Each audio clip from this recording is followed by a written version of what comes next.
ആഷിഖ് കപൂറിൻ്റെ പുതിയ cinema rifle ക്ലബ്ബിൽ മമ്മൂട്ടിയെ പൊക്കി പറയുന്ന ഒരു ഭാഗമുണ്ട്.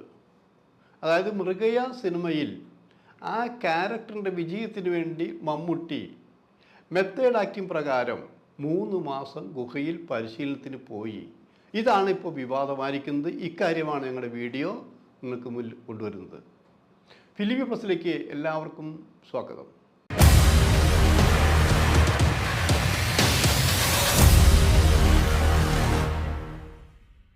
ഒരു സിനിമ ചെയ്യുമ്പോൾ ആ സിനിമയിൽ ചില കഥാപാത്രങ്ങൾ വിജയിക്കുന്നതിന് വേണ്ടി ചില നടന്മാർ, സംവിധായകർ അതിനു വേണ്ടി മാസങ്ങളോളം കഷ്ടപ്പെടാറുണ്ട്. അപ്പം ഞാൻ പറയുകയാണെങ്കിൽ ഇപ്പോൾ ഒരു അച്ചൻ കുഞ്ഞ് എന്നുള്ളൊരു നടനുണ്ടായിരുന്നു ഇവിടെ. അദ്ദേഹം കോട്ടയം ബോട്ട് ചെട്ടിയിലെ ചുമട്ട് തൊഴിലാളിയായിരുന്നു. രാത്രി നാടകം അഭിനയിക്കാൻ പോകും. ആ അച്ചൻ കുഞ്ഞിനെ സിനിമയിലെത്തിച്ചു. അച്ചൻ കുഞ്ഞിൻ്റെ സിനിമകൾ നിങ്ങൾ കണ്ടിട്ടുണ്ടായിരിക്കുന്നതാണ്.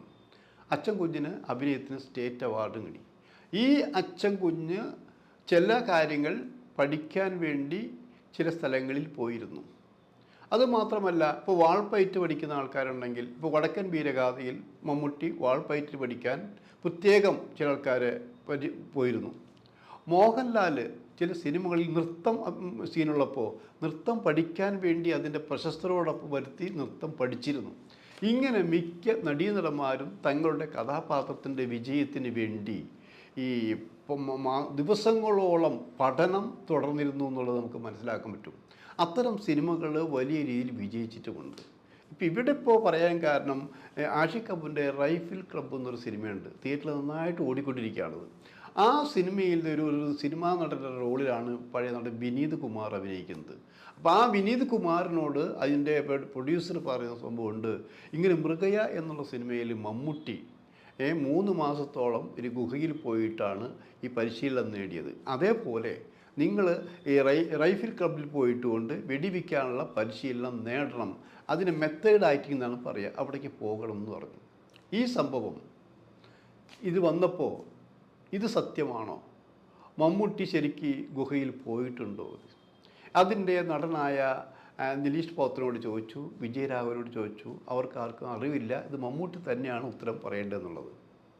ഞാൻ പറയുന്നത് ഇത് മമ്മൂട്ടിയുടെ അടുത്തൊന്നും പോകേണ്ട ആവശ്യമൊന്നുമില്ല. മൃഗ സമയത്തൊക്കെ എന്നെപ്പോലുള്ള വർത്തക്കാർ ഞങ്ങളൊക്കെ ദിവസങ്ങളോളമാണ് ആ ഷൂട്ടിങ്ങിൽ പങ്കെടുത്തിട്ടുള്ളത്. ആ കാലഘട്ടത്തിൽ 3 മാസം പോയിട്ട് 3 ദിവസം പോലും മമ്മൂട്ടിക്ക് ചെലവഴിക്കാൻ പറ്റാത്ത രീതിയിലായിരുന്നു അയാളുടെ ഷൂട്ടിങ്ങിൻ്റെ ഡേറ്റുകളെല്ലാം. പല സിനിമകളുടെ സെറ്റിൽ നിന്നാണ് ഈ സിനിമയിലേക്ക് വന്നിരുന്ന ആലോചിക്കണം. മുമ്പ് മൃഗയ എടുക്കുമ്പോൾ മൃഗയ ആയിരുന്നില്ല ആദ്യം പ്ലാൻ ചെയ്തിരുന്ന ആലോചിക്കണം. അങ്ങനെ അവർ ആദ്യം ചെയ്യാൻ വിചാരിച്ച സിനിമയെ മാറിപ്പോയത് കൊണ്ടാണ് പെട്ടെന്ന് മൃഗയ എടുക്കാൻ കാരണം. അന്ന് ആ മൃഗയ എടുക്കുന്ന സമയത്ത് മമ്മൂട്ടിയുടെ വേഷഭൂഷാദികളെക്കുറിച്ചെല്ലാം പറഞ്ഞപ്പോൾ സാധാരണ രീതിയിൽ അന്ന് ലോഹിദാസാണ് എഴുതിയത്, ഐ.വി. ശശി സംവിധാനം ചെയ്യണത്. പറഞ്ഞത് ഈ ഇമേജിന് കോട്ടം തട്ടാവുന്നൊരു കഥാപാത്രമല്ലേ മമ്മൂട്ടിക്കത്, മമ്മൂട്ടി അത് ചെയ്യുമോ എന്നൊരു സംശയം ഉണ്ടായിരുന്നു.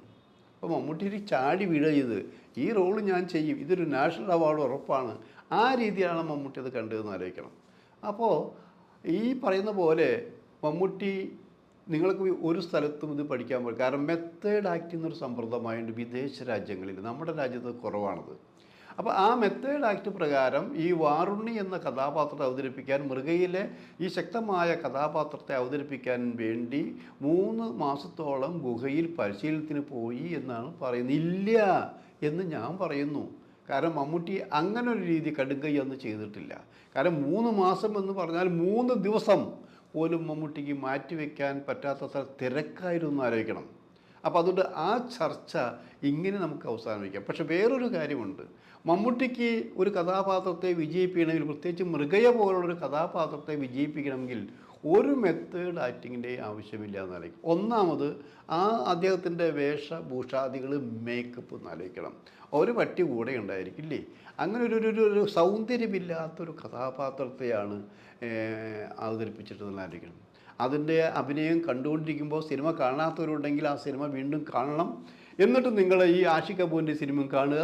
അപ്പോൾ നിങ്ങൾക്കറിയാം മെത്തേഡ് ആക്ടിങ് എന്താണെന്നുള്ളത്. അപ്പോൾ അതുകൊണ്ട് തന്നെയാണ് മമ്മൂട്ടി മാത്രമല്ല, അതിൽ ശക്തരായ കഥാപാത്രങ്ങൾ വേറെ മമ്മൂട്ടിക്കൊപ്പം ഉണ്ട്. സ്ത്രീ കഥാപാത്രങ്ങൾ പവർഫുള്ളാണെന്ന് ആലോചിക്കണം. എന്തിന് ഇദ്ദേഹത്തിന് കൂടെ നിൽക്കുന്നത് തിലകൻ്റെ കഥാപാത്രം, ഫാദർ എന്നുള്ള കഥാപാത്രമുണ്ട്. അങ്ങനെ നിരവധി കഥാപാത്രങ്ങൾ, നിരവധി നടീനടന്മാരുള്ളൊരു സിനിമയാണ് മൃഗയ എന്നാലോചിക്കണം.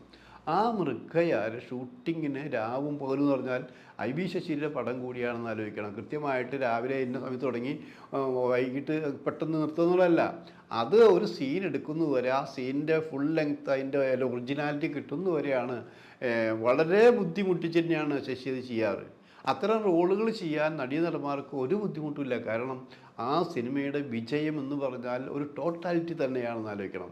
ഒരാൾക്ക് മാത്രം പ്രത്യേകിച്ച് അഭിപ്രായമുള്ള ക്രെഡിറ്റ് എടുക്കാവുന്ന രീതിയിലല്ല എന്നാലോചിക്കണം.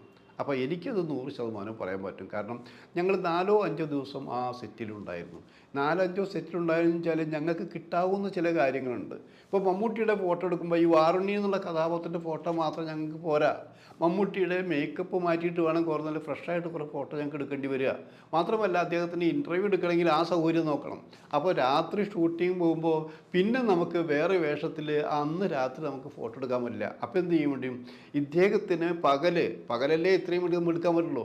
പകൽ ഒരു 10-11 മണിക്കോ ഷൂട്ടിംഗ് എടുക്കാവുന്ന രീതിയിലേക്ക്. അപ്പോൾ ശശി IB ശശിയോട് പറയും, നാളെങ്കിലും ഞങ്ങൾക്ക് കുറച്ച് ഫോട്ടോയിലേക്ക് തരണം, അതിന് മേക്കപ്പ് കുറച്ച് വൈകിട്ട് ചെയ്താൽ മതി.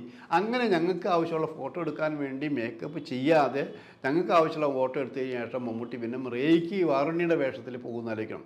അത്രയും മമ്മൂട്ടിയും കഷ്ടപ്പെട്ടിട്ടുണ്ട്, ഞങ്ങളും കഷ്ടപ്പെട്ടു, എല്ലാവരും കഷ്ടപ്പെട്ടിട്ടുണ്ട്. ഞങ്ങൾ ഞങ്ങളുടെ പ്രസിദ്ധീകരണത്തിന് വേണ്ടി കഷ്ടപ്പെടുമ്പോൾ മമ്മൂട്ടിയുടെ സിനിമയ്ക്ക് വേണ്ടിയാണ് കഷ്ടപ്പെട്ടതെന്നാലോചിക്കണം. അപ്പോൾ അതിലും അത്രയും കുറേ ബുദ്ധിമുട്ടുകൾ സഹിച്ചിട്ട് തന്നെയാണ് ഈ സിനിമ ചെയ്തിട്ടുള്ളത്. വേറെ രസം വെച്ചാൽ മമ്മൂട്ടി വേഷത്തിൽ മമ്മൂട്ടിയുമ്പോൾ ഈ ഭക്ഷണം കഴിക്കേണ്ട സമയത്തൊന്നും മമ്മൂട്ടിക്ക് ശരിക്കും ഭക്ഷണം കഴിക്കാൻ പറ്റില്ല. അത് മേക്കപ്പ് അങ്ങനെ ഇരിക്കുമ്പോൾ മറ്റുള്ളവർ ഭക്ഷണം ആസ്വദിച്ച് കഴിക്കുന്ന പോലെ മമ്മൂട്ടി കഴിക്കാനും പറ്റില്ല. കാരണം ഈ ജ്യൂസൊക്കെ ആയിട്ടാണ് പലപ്പോഴും കഴിക്കാറുള്ളതെന്ന് ആലോചിക്കണം. അപ്പോൾ ഒരു കഥാപാത്രത്തിൻ്റെ വിജയത്തിന് വേണ്ടി മമ്മൂട്ടി ആയാലും മോഹൻലാൽ ആയാലും മറ്റേതൊരു നടനോ നടിയോ ആയാലും അവരുടെ ജീവിതത്തിൻ്റെ ശൈലി തന്നെ മാറ്റാറുണ്ടെന്ന് ആലോചിക്കണം. ഇപ്പം എന്തിനാ നമ്മൾ ഒടിയൻ എന്ന സിനിമ തന്നെ എടുക്കുക. ഒടിയൻ എന്ന സിനിമയിൽ മോഹൻലാൽ കഷ്ടപ്പെട്ടതുപോലെ ഒരു നടനും ചെയ്തിട്ടില്ല എന്ന് മനസ്സിലാക്കണം. കാരണം എന്താ, ആ ഒടിയൻ സിനിമയിൽ അഭിനയിച്ച് 2 റോൾ ചെറുപ്പമാകാനും അവിടെയാണ് ഒരു മേക്കപ്പിൻ്റെ അലർജി കൊണ്ട് താടി പഠിക്കാൻ പറ്റാത്ത അവസ്ഥയിൽ മോഹൻലാലിനെ എത്തിച്ചെന്ന് ആലോചിക്കണം. നമ്മൾ എന്തൊരു ദുരന്തമാണെന്ന് ആലോചിക്കൂ. ഇത്രയും തിരക്കുള്ളൊരു നടൻ, പ്രശസ്തനായ നടൻ, എല്ലാ കഥാപാത്രങ്ങൾ ഒടിയന് ശേഷം വന്ന എല്ലാ കഥാപാത്രങ്ങൾക്കും താടി വെച്ച് അഭിനയിക്കേണ്ട ഒരു ഗതികേടിലേക്ക് ആ നടൻ എത്തിയെന്ന് ആലോചിക്കണം. അപ്പോൾ എത്രമാത്രം കഷ്ടപ്പെട്ടിട്ടാണ് പലരും വേണ്ട എന്ന് പറഞ്ഞിട്ട് പോലും മോഹൻലാൽ അന്ന് ഒരു പരീക്ഷണ വസ്തുവായി നിന്നു കൊടുത്തു എന്നുള്ളത് ആലോചിക്കണം. ഇങ്ങനെ ഓരോരോ നടന്മാരുടെ കഴിവുകളുണ്ട്. അതൊക്കെ വെച്ച് നോക്കുമ്പോൾ ഈ സിനിമയിൽ പറഞ്ഞ പോലെ വെച്ച് വേറെ കാര്യമുണ്ട്. ആഷിഖ് കപൂറിൻ്റെ സിനിമ, ഏത് സിനിമ എടുത്തു നോക്കിയാലും അതിൽ മമ്മൂട്ടിയെ പുകഴ്ത്തി പറയുകയും മോഹൻലാലിനെ ഇകഴ്ത്തി പറയുന്ന ഒരു രീതി ഉണ്ട് എന്നാലോചിക്കണം. ഇതൊരു സംസാര വിഷയം തന്നെയാണ്. അപ്പോൾ ഈ സിനിമയിലും മമ്മൂട്ടിയെക്കുറിച്ച് എന്ത് പറയണമെന്ന് ആലോചിച്ചപ്പോൾ ഇങ്ങനെ ഈ മൃഗയ്ക്ക് വേണ്ടി 3 മാസത്തോളം ഗുഹയിൽ പോയി പരിശീലിച്ചു എന്ന് പറയുമ്പോൾ മമ്മൂട്ടിയുടെ ഇമേജ് വർദ്ധിക്കുമെന്നാണ് വിചാരിച്ചത്. അപ്പോൾ അതൊരു ചർച്ചാ വിഷയമായി. ഇത് ശരിയാണോ എന്ന് പലരും ചോദിക്കുന്നു. ആ ശരിയല്ല എന്ന് പറയാനുള്ള തെളിവുകൾ എൻ്റെ പക്കലുണ്ട്, ഞങ്ങളുടെ പക്കലുണ്ട്. അത് മമ്മൂട്ടിയോട് ചോദിച്ചാലും മമ്മൂട്ടി ഒരു പക്ഷേ ഇത് പറയില്ല. മമ്മൂട്ടി ചിരിച്ചു കളയും. ആ ചിരിയിൽ നിങ്ങൾക്ക് ഇഷ്ടമുള്ള ഉത്തരം എടുക്കാമെന്നാണ് പറഞ്ഞത്. പോയിട്ടുണ്ടോ എന്ന് വെച്ചാൽ പോയിട്ടുണ്ട്, പോയിട്ടില്ലേ എന്ന് ചോദിച്ചാൽ പോയിട്ടില്ല. ഇതാണ് ആ ചിരിയുടെ ഉത്തരം. ഞങ്ങൾ ചിരിക്കുന്നില്ല, ധൈര്യത്തോടെ പറയുന്നു. ഈ ചർച്ചയുടെ ഇങ്ങനെ ആവശ്യമില്ല. മൃഗയുടെ വേണ്ടി മെത്തേഡ് ആക്ടിംഗ് പ്രകാരം മമ്മൂട്ടി 3 മാസത്തോളം ഗുഹയിലേക്ക് പോയിട്ടില്ല, അടിവരയിട്ട് പറയുന്നു.